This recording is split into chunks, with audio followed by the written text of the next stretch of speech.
சின்ன மருமகள்ல அடுத்து என்ன நடக்க போகுதுன்னு வாங்க பார்க்கலாம். இங்க மாப்பிளைய போலீஸ் அரெஸ்ட் பண்ணிட்டு போயிடுறாங்க. மாப்பிள்ளையோட அம்மா அப்பாவுக்கு பார்த்தா சும்மா வயிறு பத்திக்கிட்டு எரியுது.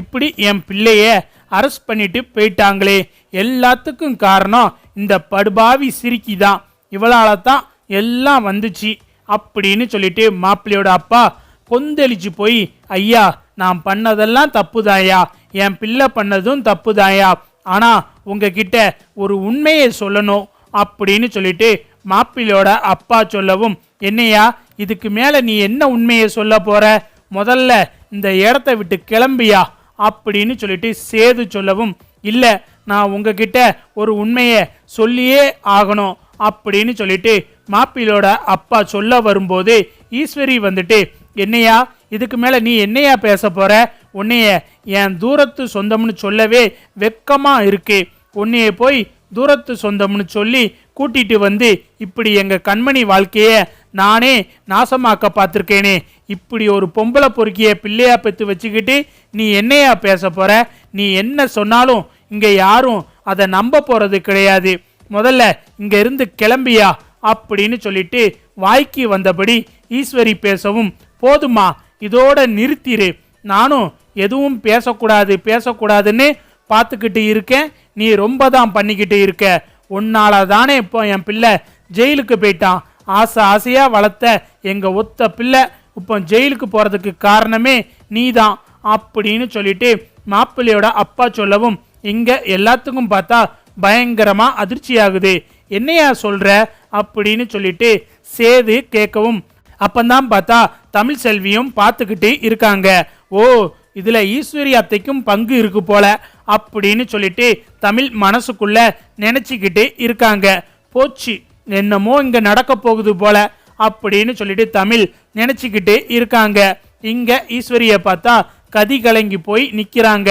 என்னையா சொல்ல போற அப்படின்னு சொல்லிட்டு ஈஸ்வரி மாப்பிள்ளையோட அப்பாவை மிரட்டுற மாதிரி கேட்கவும், நீதானமா என்கிட்ட வந்த, நான் பாட்டுக்கு கோயில்ல இருந்தேன், உங்க பொண்ணை நாங்க முன்ன பின்ன பார்த்தது கூட கிடையாதியா, என் பிள்ளை எப்படி காலு சரியில்லாத ஒரு பொண்ணை கோயில்ல பார்த்து கட்டுனா இவ்வளோத்தான் கட்டுவேன்னு சொல்லுவான், என் பிள்ளை உங்க பிள்ளைய பார்த்ததே கிடையாது, இந்த அம்மா தான் வந்து எங்ககிட்ட இந்த மாதிரி ராஜாங்கத்துக்கு ஒரு பொண்ணு இருக்கு, அந்த பொண்ணுக்கு ஒரு குறை இருக்கு, அந்த பொண்ணை நீங்க கல்யாணம் பண்ணிட்டீங்கன்னா உங்களுக்கு ஏகபோகமா சொத்து வரும், அதுவும் ராஜாங்கத்தோட ரொம்ப செல்லமான மக, அவ பேர்ல அம்புட்டு சொத்தையும் எழுதி வைப்பாங்க, அதுல நீங்க 25% சொத்தை எனக்கு நீங்க கமிஷனா தரணும் அப்படின்னு சொல்லி இந்த அம்மா என்கிட்ட வந்து புரோக்கர் வேலை பார்த்துச்சியா, அதுக்கு அப்புறம்தான் நான் உங்க வீட்டுக்கு சம்பந்தம் பேசவே வந்தேன்,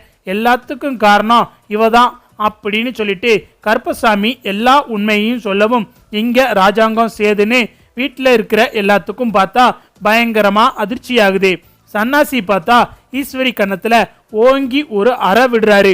சொல்லுடி, இவர் சொன்னதெல்லாம் உண்மைதானே, எப்படி நீ சொல்லாம இம்புட்டு விஷயத்த சொல்லுவாரு அப்படின்னு சொல்லிட்டு சன்னாசி சத்தம் போடவும், இங்க ஈஸ்வரிய பார்த்தா கன்னத்துல கைய வச்சுக்கிட்டு அழுதுகிட்டு இருக்காங்க. இந்த அம்மா தான் எல்லாத்துக்கும் காரணம், என்கிட்ட அதுக்கு வீடியோ ரெக்கார்டே இருக்கு, இந்த அம்மாவும் நானும் பேசுனதுக்கான வாய்ஸ் ரெக்கார்டு கொண்டு என்கிட்ட எல்லாமே இருக்கு அப்படின்னு சொல்லிட்டு மாப்பிள்ளையோட அப்பாவை பார்த்தா அவர்கிட்ட ஈஸ்வரி 25 லட்சம் ரூபாய் கேட்டதுக்கான ஆடியோ ரெக்கார்டை எல்லாருக்கும் போட்டு காமிக்கிறாரு. இதை வீட்டில் இருக்கிற எல்லாரும் கேட்டதும் ரொம்ப அதிர்ச்சி ஆயிடுறாங்க. அப்ப எல்லாத்துக்கும் காரணம் நீ தாண்டி, எப்படிடி உன்னால இப்படிலாம் யோசிக்க முடியுது, கேவலம் காசு பணத்துக்காக என்ன வேணாலும் பண்ணுவியாடி அப்படின்னு சொல்லிட்டு இங்க பார்த்தா சன்னாசி ஈஸ்வரிய போட்டு அடின்னு அடிக்கிறாரு. அப்பந்தான் ராஜாங்கம் வந்துட்டு, சன்னாசி போதும் நிறுத்து அப்படின்னு ராஜாங்கம் சொல்லிட்டு, இந்த வீட்டில் என்னால் யாரையுமே நம்ப முடியல, இப்படி அடுத்தடுத்து எல்லாரும் முதுகுல குத்துறீங்களே அப்படின்னு ராஜாங்கம் ரொம்ப வருத்தப்பட்டு சொல்லிக்கிட்டு இருக்காரு.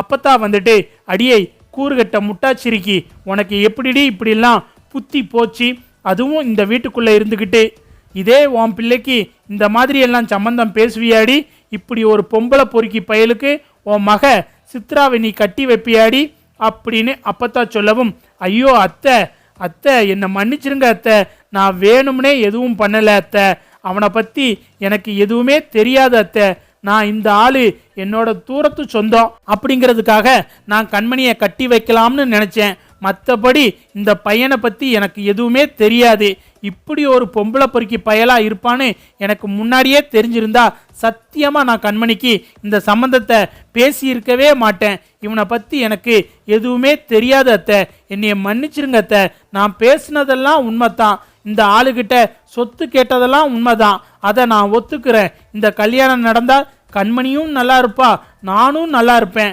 அப்படின்னு தான் நினச்சேன், ஆனால் இந்த பையனை பற்றி எனக்கு எதுவுமே தெரியாது அத்தை அப்படின்னு சொல்லிட்டு இங்க அப்பத்தா காலில் விழுந்து ஈஸ்வரி கதறிக்கிட்டு இருக்காங்க.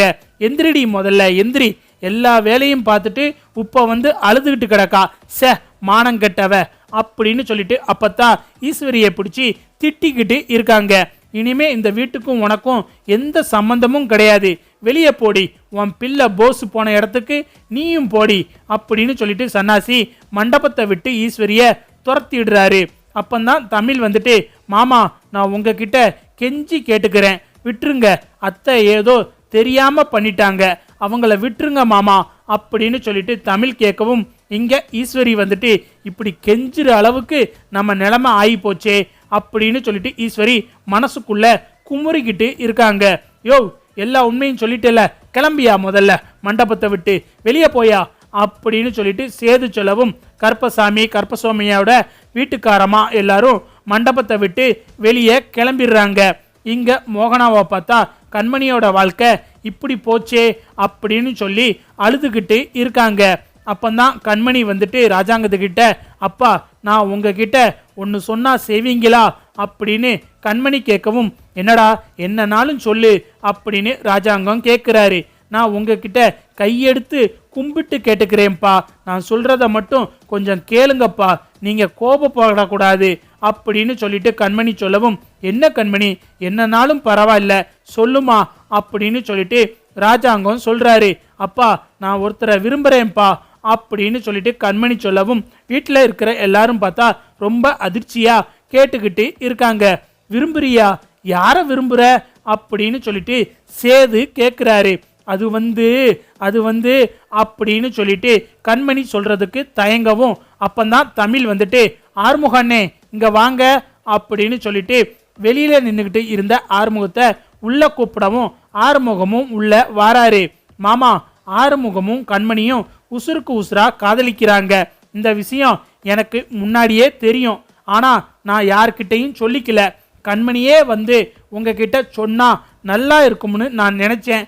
உப்பங்கூட ஆறுமுகமும் கண்மணியும் கோயிலுக்கு போய் கல்யாணம் பண்ண பார்த்தாங்க, நான் தான் அந்த கல்யாணத்தை நிப்பாட்டி இங்க கூட்டிட்டு வந்தேன். நீங்க இவங்க 2 பேத்துக்கும் கல்யாணம் பண்ணி வைக்கணும் மாமா, 2 பேரும் மனசார விரும்பும்போது இதுக்கு மேல என்ன வேணும் மாமா, நீங்க ஆறுமுக அண்ணனை பத்தி யோசிக்கலாம், என்னடா நம்ம தராதரம் என்ன இவன் தராதரம் என்னன்னு நீங்க நினைக்கலாம், நம்ம பொண்ணை ஒரு டிரைவருக்கு போய் கட்டி கொடுக்கவான்னு நீங்க நினைக்கலாம், ஆனா ஆறுமுக அண்ணங்கிட்ட காசு பணம் இல்லைனாலும் குணத்துல ரொம்ப நல்லவர், கண்மணிக்கும் ஆறுமுக அண்ணனை ரொம்ப பிடிச்சிருக்கு, அப்படி இருக்கும்போது நீங்க கண்மணிக்கு எவ்வளவு பெரிய கோடீஸ்வர மாப்பிள்ளைய கட்டி வச்சாலும் கண்மணி சந்தோஷமா இருக்க மாட்டா, நமக்கு கண்மணி சந்தோஷம்தானே முக்கியம், அதே மாதிரி கண்மணி இப்படி இருக்கிறத ஆறுமுக அண்ணன் ஒரு பெரிய குறையாவே எடுத்துக்கிடல, அதே மாதிரி தான் கண்மணியும், ஆறுமுகம் இவ்வளவு பெரிய கோடீஸ்வரரா இருக்கணும், இந்த மாதிரி வேலை பார்க்கணும்,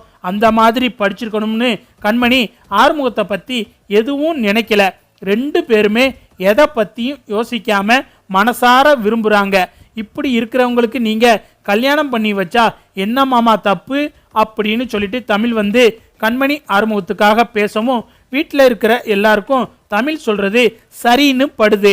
அப்பந்தான் மோகனா வந்துட்டு, ஆமாங்க தமிழ் செல்வி சொல்றதுல என்னங்க தப்பு, ஆறுமுகம் நம்ம வீட்டு வேலை பார்க்குறவனா இருந்தாலும் கண்மணி விருப்பப்பட்டுட்டா, இதுக்கு மேலே என்னங்க வேணும், பவானியும் இப்படி விரும்பி அது நம்மளுக்கு தெரிஞ்சா நம்ம ஏதாவது கோவப்படுவோம்னு நினச்சி தானங்க அவ ஓடி போய் கல்யாணம் பண்ணிக்கிட்டா, இதே மாதிரி பவானியும் நம்ம கிட்ட வந்து பேசியிருந்தா நம்மளே பவானிக்கு கல்யாணம் பண்ணி வச்சிருப்போம், இப்போ கண்மணி நம்ம கிட்ட வந்து அவ விருப்பத்தை தானங்க சொல்றா. அவ விருப்பத்துக்கு மேல நமக்கு என்னங்க வேணும்?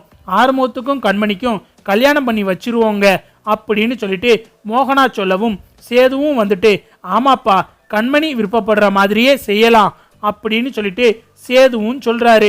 எல்லாரும் சொன்னதுக்கு அப்புறம் ராஜாங்கத்தோட மனசும் மாறிடுது. ஆறுமுகம் இங்க வா அப்படின்னு சொல்லிட்டு ஆறுமுகத்தோட கையை பிடிச்சி கண்மணியோட கையையும் பிடிச்சி ராஜாங்கம் 2 பேரையும் சேர்த்து வச்சிடுறாரு. அப்பந்தான் பார்த்தா சேது வந்துட்டு ஐயர்கிட்ட ஐயரே முகூர்த்த நேரம் முடிஞ்சிருச்சான்னு கேட்கவும் இல்ல நல்ல நேரம் முடிகிறதுக்கு இன்னும் 5 நிமிஷம் இருக்கு அப்படின்னு சொல்லிட்டு ஐயரும் சொல்லவும் அப்ப என்ன ஆறுமுகம் போய் மேடையில உட்காரு கண்மணி வா அப்படின்னு சொல்லிட்டு சேதுவும் தமிழும் பார்த்தா இங்க ஆறுமுகத்தையும் கண்மணியையும் மேடையில உட்கார வைக்கிறாங்க. ராஜாங்கம் தாலி எடுத்து கொடுக்கறாரு. ஆறுமுகம் பார்த்தா கண்மணி கழுத்துல தாலியும் கட்டிடுறாரு. இந்த பக்கம் பார்த்தா எம்மா நான் ஹோட்டலுக்கு போய் கஷ்டப்பட்டதெல்லாம் வீணா போயிடுச்சேம்மா அப்படின்னு சொல்லிட்டு தாமரை சாவித்திரி கிட்ட சொல்லி புலம்பிக்கிட்டு இருக்காங்க.